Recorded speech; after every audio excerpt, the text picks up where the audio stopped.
Исәнмесез, мөхтәрәм тамашачыларыбыз, сез татарлар тапшыруын карыйсыз. Киләсе ярты сәгатьтә без сезгә милләттәшләребез тормышында булган кайбер вакыйгаларны җиткерербез. Бүген безнең программада Татарстан Today, Ачык дөнья, ТНВда язгы премьера. Бик кирәкле проект, мен калсам мондый проектлар алар бүгенге көндә бездә күп түгел. Казаннан 8000 чакрым ераклыкта 8000дән артык милләттәшебез яши. Татарлар Якутиядә. Үгезнең бер мөгезен сындырганнар, димәк, озакламый җылылар киләчәк. Узакта нәфестән соң ана теле укытучылары очрашты. Төмәннән безнең репортаж. Хәзерге көндә класста балалар төрле национальность турганда без татар телене элекке шигелә бара алмыйбыз. Сәүдә-икътисади хезмәттәшлек турында килешү имзасы ике төбәкне берләштерерме?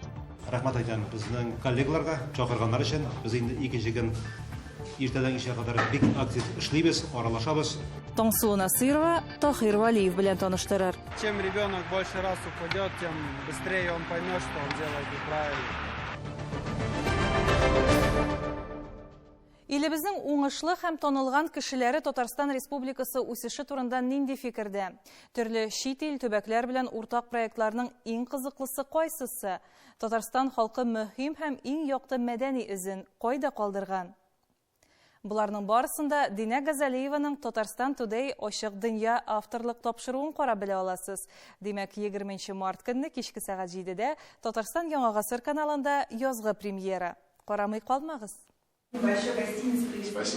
Татарстан Today открытый миру программасы эфирга моннан 1 ел элек чыккан иде. Бүтән дөньяга данлыклы әңгәмәдәшләр, кызыклы урыннар. Авторы Динә Газалиева 30 минут эчендә ул хезмәттәшлекнең уртак нәтиҗәләре турында сөйли. Выходцы из Татарстана везде, просто везде. В хорошем смысле слова. Татарлар дөнья буйлап сибелгән, кайда гына яшәсәләр дә үз мәдәниятләрен саклыйлар, төбәк үсешенә өлешләрен кертәләр. Моңа Татарстан Today чыгарылышларын карагач тагын бер кат инанасың. Проект тамашачыларны да битараф калдырмый. Татарстан Today һәм дөньяга ачык тапшыру өчен дә бик кызык проект, бик кирәкле проект. Мен калсам мондый проектлар алар бүгенге көндә бездә күп түгел. Шуннан да уялмыйча читтән генә сокланып карап тору, безнең милләтебез өчен куанып яшәү, ул һәрбер татар өчен бик шундый шатландыргыч хисләр дип әйтәсем килә.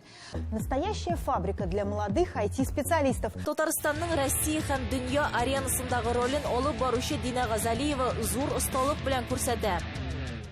Герман Оскарович, вы были неоднократно в Казани, гостем у нас. Пробовали национальную кухню? И если да, что вам больше всего понравилось? Чак-чак. Самый сладкий, конечно. Запомнили сразу. Очень люблю всю татарскую кухню, но, конечно, чак-чак это что-то такое бесподобное. Потому что я страшно всегда расстраиваюсь, когда мне на какой-нибудь праздник либо мэр Казани, либо председатель правительства присылает чак-чак, потому что я не могу остановиться, я съедаю все. Татарстан Today открытый миру программасы тамашачыларын яңа сезонда да бик күп кызыклы очрашулар көтә. Сбылась моя детская мечта – покататься на качели в рабочее время. Татарстан Today открытый миру программасының беренче язгы чыгарылышын 20 март көнне 19 сәгатьтә ТНВ каналында карарга онытмагыз. Иҗади уңышлар, иҗади югарылыкка менүгезне телим. Мин үзем Яршалы шәһәреннән. Без инде гаилә белән күптәннән бирле Мәскәүдә торабыз. Безгә әлбәттә Татарстанда нәрсәләр булганын, бөтен яңалыкларны гел белеп торасы килә. Татарстан Today дөньяга ачык программасы безгә бу очракта бик булыша. Татарстан Today дөньяда ачык. Гөлия Садыкова, Динә Газалиева, Татарлар, Мәскәү. Дәвам итәбез. Саха Якутия Республикасында 8000дән артык милләттәшебез гомер итә. Без андагы татар оешмасы эшчәнлеге белән танышып кайттык. Милләттәшләребез төрле өлкәләрдә хезмәт куя. Билгеле, эшмәкәрлек тә киң таралган. Бүген без сезне тарихи ватаннарыннан 8000 чакрым ераклыкта яшәп, мәңгелек тун җирләрендә үз мөхитләрен тудыра алган татар уллары белән таныштырырбыз. Сүз Ләйсәнә Садретдиновага. Үгезнең бер мөгезен сындырганнар, димәк, озакламый җылылар киләчәк. Әлегә Якутиядә 33 градус салкын. Бу республика хакында белгән саен беләсе килә. Бай җирлек. Якутиянең совет чоры тарихы аның табигый байлыкларын киң күләмдә үзләштерү белән бәйле. 1920 елларда алтын көмеш ятмаларын эшкәртү, 1930 елларда Төньяк диңгез юлы ачылу, Лена елгасы тамагында диңгез порты төзелү, су һәм һава юллары республиканың күп районнарын тоташтыра. 1950 елларда алмаз ятмалары ачылгач, аны чыгару эше булдырыла. Якутия сәнәгате шималны табу һәм байытуга юнәлтелгән. Республикада табигый байлыклар күп. Алмаз, алтын, нефть, газ, күмер. Якутия территориясендә илдә иң ире илкон уран ятмасы урнашкан. 2011 елда Россиядә иң ире Ильгинский күмер ятмаларыннан күмер төялә башлаган. Якутский шәһәрендә бары 2 көн булдык. Бер генә минутыбызны да әрәм итмәскә тырышып аралашабыз. Хәтта машинада. 6 жыл турамын. Но да, татарлар келгенде, бірінші кімдір шулай үш излеп келген, а нары гүл күбісі ссылкадан мұнда қалды. И бізде бар мұнда Якутияда тағын 2 шудай зор ауыл, Алекминск есімі, алдан, анда татарлар тоже бик көп тұра. Мұнда Якутскийда қалды, Залак есімі микрорайон бар, да, шудай только великий үйлер тұра, анда татарлар шудай группа бөлінінде тұрғаны. Анда школ болғаны, даже библиотека болғаны, анда великий. Бүтінсе татарша болды. А қазір шудай жерлер мұнда yok, бүтінсе тарашта енді городта. Татар зираты да бар диләр. Татар зираты бар, қазір Бекшиста. Мындағы халык ничек карый татарларга? Хөрмәт белән. Ой, бәйт. Без алар белән бик дружный инде. Турабыз инде. Әйе, кайда гомер итсә дә безнең халкыбыз дус тату яши, хезмәт итә. Татар халык монда эшләр рабочий места. Бизнес бар глава Мирнинского района, ул бизнес татар малая. Бизнес монда эшли министр здравоохранения, ул тоже татар кызы бизнес. Вот. В основном рабочие места, в культуре очень занято очень много наших земляков. В правоохранительных органах очень много с татарскими корнями работают на территории Республики Саха-Якутия. Тагын бер кызыклы күзәтү дип әйтимме, без кайларга гына барып чыксак та хәләл ризык эзлибез. Татарлар яшәгән җирдә булырга тиеш дип уйлыйбыз. Һәм без хаклы. Жир шитендә татар шәкшәгә. Шыннап та бу бик күңелле. Әйтегез әле рәхим итеп, ни өчен нәкъ менә шушында эшләргә булдыгыз әлеге кибетегезне, менә шушы сату җирен? Мне пришла в голову мысль, что можно по всей России открыть сеть магазинов халяль татарских продуктов. И мы начали именно с самого конца части России это делать. И этим самым мы показываем для производителей, что это сделать можно. У нас 7-8 продуктов локомотивных, именно тех, которые производят татары, которые производятся в Казани. И вот мы вам показываем, что это можно сделать. Татарлар өчен бу тагын бер элемтә, туган ягы, тарихи ватаны белән. С любовью приходят они. С таким, они приходят больше, чем, поговорить приходят. Вот. И когда видят татарские, казанские продукты, видно, что у них слезы даже на глазах выступают, и это приятно. Намаз бүлмәсендә бар хәтта дидегез. Монда бар, на втором этаже специально комната есть, альхамдулилля, рынок. То есть он удобный для нас, то, что мы можем намаз читать, то, что здесь есть халяль-кафе над нами прям есть. И это все есть в Якутии. Здесь отношение местного населения нормальное к мусульманам, хорошее, уважительное к татарам, хорошее отношение. Билгеле татар ашлары башка милләтләргә дә ошый. Чак-чак. Я с ним знакома лет 5, наверное. У нас здесь тоже его производят, но все познается в сравнении. И когда я попробовала этот чак-чак, я уже к другому никогда не вернусь. Менә шулай ничек кенә булмасын, бу бер татар утравы. Һәр хәлдә, мәсәлән, Казан белән тарихи ватаннары белән безнең милләттәшләрнең шушы Саха-Якутия Республикасы арасындагы дуслык күпере дисәк тә була. Ләйсәнә Садретдинова, татарлар, Саха-Якутия Республикасы.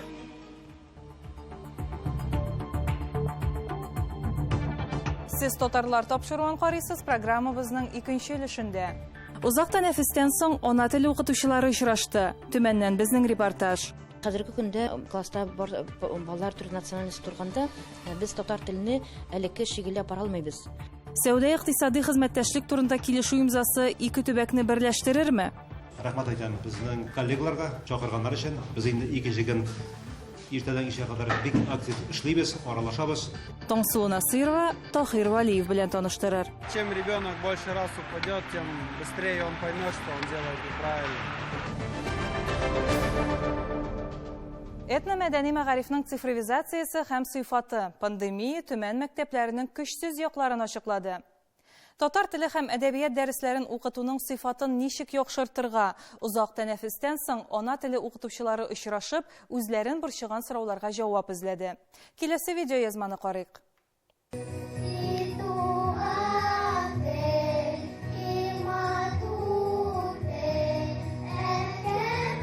Укучылар кунакларны татар халкының рәсми булмаган гимны белән каршы алды. Төмәннең 52-нче санлы мәктәбе шәһәрдәге татар этно-мәдәни компонентлы бердән-бер уку йорты. Бүген мәктәп төбәктәге татар теле һәм әдәбияты укытучыларын үзенә җыйды. Дөрес, очрашуда укытучылар саны 2 тапкырга азрак иде. Семинар бүләкләүдән башланды. Халидә Кирамова, Асия Җимагылова, Рузия Исмагыйлова бөтен дөнья татар конгрессының татар халкы алдындагы зур казанышлары өчен медальләре белән бүләкләнделәр.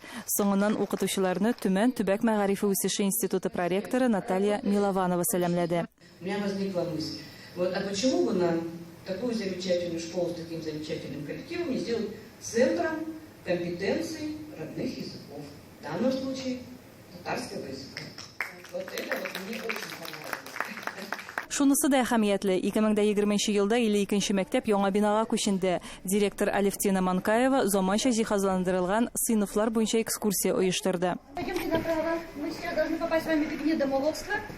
Вот здесь нас ожидает пускай.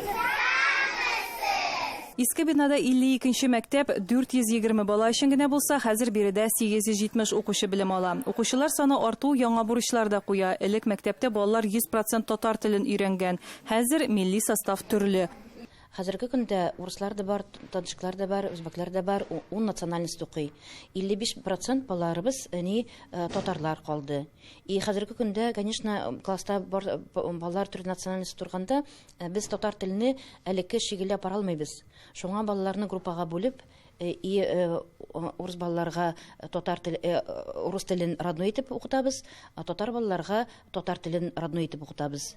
И шуңа әти-әнкәләр анкета заполняй итеп, заявление язып, инде группаларны килештердек. И хәзерге көндә расписание кертеп, укытып ятабыз, этнокультурный компонентыбыз кимемәде. Аны подсказкасыз да төзергә була. Ләкин мин бүген Халидә Кирамова 20 еллык эш стажы булган укытучы. Татар теле буенча олимпиадаларда аның укучылары гел алдынгы. Бүген ул тәҗрибәсе белән уртаклаша. Парталар артында хезмәттәшләре, уку материаллары һәм мультимедиа технологияләрне куллану үзенчәлекләре турында сөйләде. Борчыган мәсьәләләр дә бар. Әгәр 20 ел элек мин шушы 52-нче мәктәпкә килгәнемдә 20 баладан барсы да татар телен аңлыйлар иде. Хәзерге көндә яңа мәктәптә безгә яңа укучылар килде, төрле мәктәпләрдән алар килделәр, төрле классларга килделәр, 1нче класстан 10нчыга кадәр алып. Аларның татар теле буенча белемнәре төрле дәрәҗәдә. Шуның өчен хәзерге көндә бер класста олимпиадада катнашкан укучылар да бар. Бар шулай ук татар балалары татар телен белмәгән. Шулай ук рус балалары кызыксынып киләләр минем дәресләремә. Шуның өчен авыррак, чөнки шушы дәресләргә бик күп көч куеп әзерләнергә кирәк. Китап дәреслек кенә түгел, төрле интерактив онлайн ресурсларын кулланып, төрле карточкалар кулланып. Өлкәнең башка мәктәпләрендә бигрәк тә авылларда укучылар татар милләтеннән. Биредә мәсьәлә булып, яңа дәреслекләр, интернет булмау, заманча технологиялар юклыгы тора. Дистанцион укыту вакытында техник мөмкинлекләр проблемасы аеруча борчыды ди 15-нче санлы Тубыл мәктәбе директоры һәм Истоки татар этно-мәдәни компонентлы мәктәпләр ассоциациясе рәисе Сәйет Хисматуллин. Мәктәп җиһазландырылган булса да, барлык балаларның да онлайн укырга мөмкинлекләре юк. Конечно, надо будет работать над интересом к обучению. Если интереса к обучению у детей не будет, чтобы у нас не привело к сокращению количества детей, обучающих языку. Мы все-таки должны широким фронтом детям, родителям объяснять, значит, что значит родной язык, работать именно с семьей, чтобы нам татарский язык не потерять. Семинар милли ризыклардан сыгылып торучы тобын артында тәмамланды. Татар ашсуларын мәктәп укучылары хезмәт дәресләрендә пешерергә өйрәнә. Бу да шулай ук этно-мәдәни компонент. Роза Дятуллина, София Хайруллина, Татарлар, Төмән.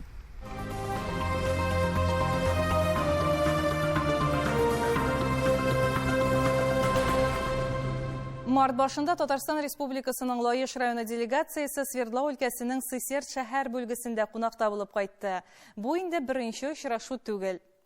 Ноябрь айында Халыклар бердәмлеге көнендә Татарстанда ике төбәк арасындагы мәдәни һәм сәүдә-икътисади хезмәттәшлек турында килешү имзаланды. Якын киләчәктә ике төбәкне берләштергән уртак проектлар да барлыкка киләчәк.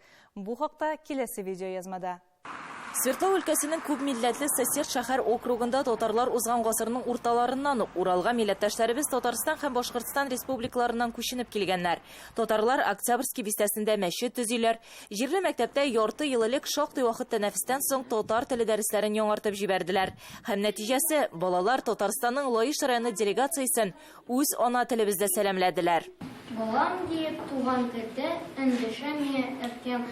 Әнием дип, мин туган телдә әйтәм. Балаларга татар телен Айгөл Илдар кызы Шәрәф Исламова укыта, тумышы белән Башкортстаннан Свердлау өлкәсенә кияүгә чыгып килә. Минем 3 группа, атнасына 3 дәрес, 8 бала йөриләр.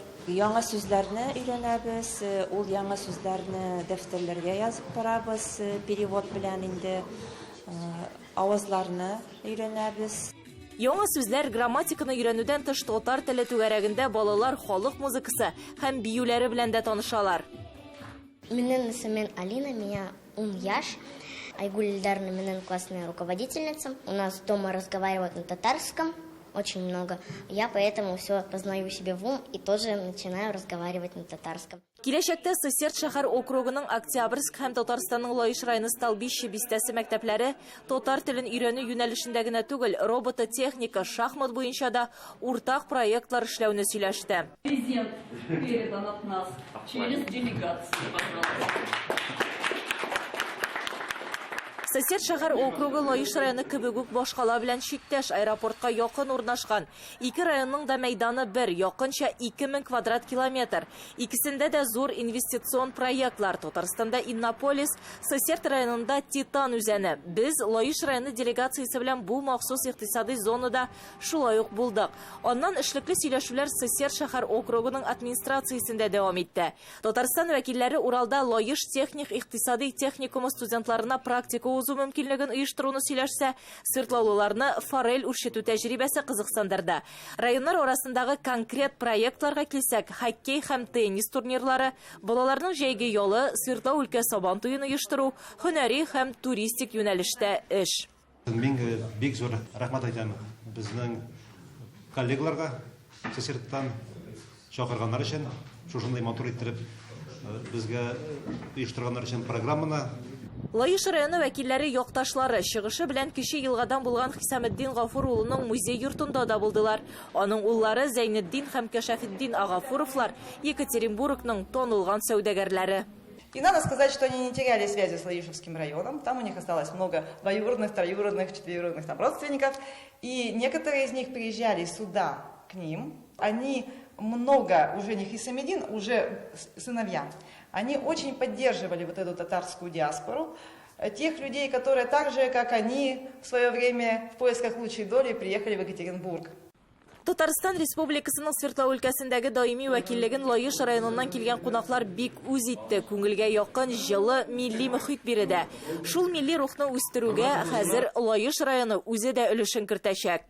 Сысер районында без инде күптәннән өлкә сабан туен үткәрәбез.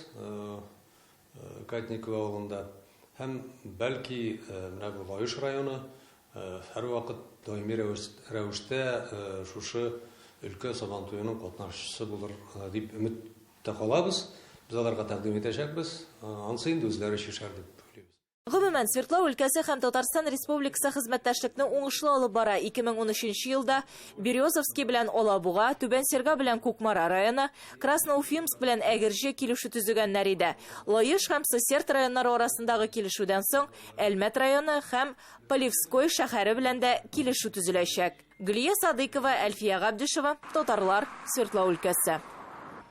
Тапшыруыбызны дәвам итеп, Нур-Султан шәһәренә юл алыйк. Биредә яшәүче милләттәшебез Таһир Вәлиев хоккейга 4 яшендә килә һәм спортка шунда гашыйк була. Үзкәч Астана, Кулагер, Бейбарыс хоккей командаларында уйнап, спорт мастеры исеменә ирешә. Бүген исә хоккейчы үзе кечкенә чемпионнарны хоккей уйнарга өйрәтә. Таңсылу Насырова ярышларның берсендә булып кайтты. Видеоязманы карыйк. Мой тренерский день начинается с того, что мы приходим в раздевалку, обсуждаем план тренировки, одеваемся и выходим встречать детей. Желаем им хорошей тренировки. Таһир Вәлиевнең һәр көне менә шулай башлана. Балаларны исә ул бозга чыгар алдыннан каршылый. Булачак хоккейчыларның әзерлеге бик җитди. Алар берсе дә соңга калмыйча укытучыны сабыр гына көтеп торырга тиеш. Тренерның 40 укучысы бар. Еш кына балаларны бирегә мәктәпкә йөри башлаганчы ук алып киләләр. Таһир Мәхмүт улы үзе дә спортка иртә килә. Моя хоккейная карьера началась с того, что меня отец привел на игру, спросил, нравится ли мне, я ответил, что да, и все с этого все и началось. Заставило остаться в хоккее то, наверное, дух соперничества, потому что всегда хотелось быть первым, никому никогда не уступать. Бер кайчанда бирешмәскә дигән девиз астында Таһир Мәхмүт улы балаларны да тәрбияли. Үзе белгән барлык хоккей уйнау серләрен укучыларына җиткерә ул һәм барлык тренерлар кебек үк ул булачак чемпионны тәрбияләргә хыяллана. Чем ребенок больше раз упадет, тем быстрее он поймет, что он делает неправильно. Стараемся воспитывать дисциплину, то есть если ребенок смотрит на тебя, он понимает, что ты ему говоришь. Если не понял, упал, встал, повторил еще раз. Холык тәрбияләү, физик күнегүләр, җитезлек үстерү, сәламәт яшәү рәвеше, командада эшли белү. Буларның барысында хоккей бирә. Иң мөһиме спортны кабул итәргә кирәк. Шул җаваплы мизгелдә сабыйларның йөрәгенә ачкычны остаз таба. Мне нравится кататься, потому что я получаю от этого результат. Я делаю свое здоровье лучше. Мне тренеры все нравятся. Я люблю ходить, потому что я хочу попасть в Борис, настоящую сильную школу. Когда-то я не хочу на тренировки ходить, потому ноги уставают, все ноги в синяках, вот. Классно. Я хочу стать командиром команды. Таһир Вәлиев өчен спорт яшәү мәгънәсе белән бер. Үзенең йөрәген, җанын биреп эшли ул. Балаларны тәрбияләү, спортка мәхәббәт үстерү күпкә тора. Мөгаен шундый укытучыда булачак чемпионнар да үзләрен көттереп тормас. Таңсылу Насырова, Татарлар, Нур-Султан шәһәре, Казакстан. Бүгенге сезнең белән сау булашабыз. Татарлар тапшыруы игътибар үзәгендә сәяхәтләрен дәвам итә һәм милләттәшләребезнең яшәешен сезгә җиткереп бара. Иртәгә дәвам итәрбез. Сау булыгыз.